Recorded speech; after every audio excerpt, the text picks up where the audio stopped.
Le canton de Genève durcit ses règles sanitaires pour lutter contre la Covid-19.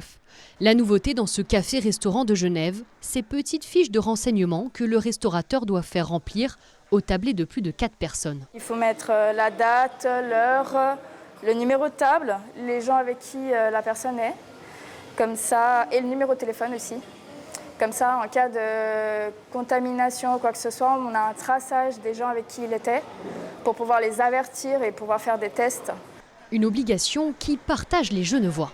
Moi, je trouve tout à fait normal que quand on va au cinéma ou bien dans un restaurant, et comme ça, qu'ils nous espacent et qu'ils nous demandent, parce que voilà, maintenant, on va boire le café, on enlève le masque.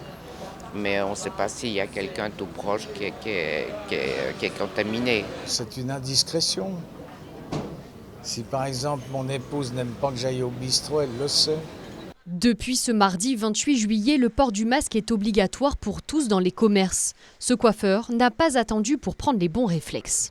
Le client a le masque, moi je porte la visière. J'ai trop chaud, puis ça me fait de la pluie avec mes lunettes. Alors je porte la visière. Mais il faut que le client ait le masque. S'il n'en a pas, eh ben j'en ai, je leur donne. À l'heure actuelle, vu ce qui se passe, il faut se protéger. Parce qu'il y a eu un sérieux manque de civilité de pas mal de personnes. Et quand on voit de nouveau l'épidémie qui revient, c'est pas très contraignant finalement. Le canton de Genève est confronté à une augmentation de cas ces derniers jours. 45 la semaine passée.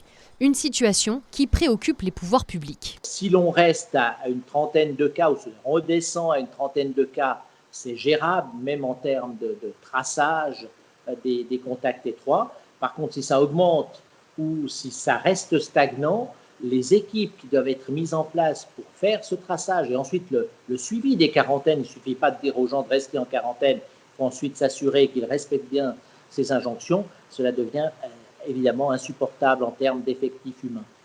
Côté français, les masques sont obligatoires dans les lieux publics clos depuis le 20 juillet. Des patrouilles de policiers veillent au respect de ces mesures. Monsieur, bonjour, c'est la police nationale. Bonjour. Bonjour, on vient voir si vous portez bien le masque. Alors du coup, oui, nous, toute notre équipe, elle porte le masque, il n'y a pas de problème. D'accord. Et au niveau de la clientèle? Les clients, pas de souci. Aucune infraction dans cette boutique. En règle générale, clients et commerçants jouent le jeu. Pour l'instant, on est encore dans un côté assez préventif. Maintenant, au niveau des verbalisations, c'est très peu. Je pense qu'on doit être à une dizaine, mais vraiment sur l'ensemble du département, donc c'est vraiment très bien respecté, oui. Les récalcitrants pourront se voir infliger une amende de 135 € en cas de non-respect du port du masque.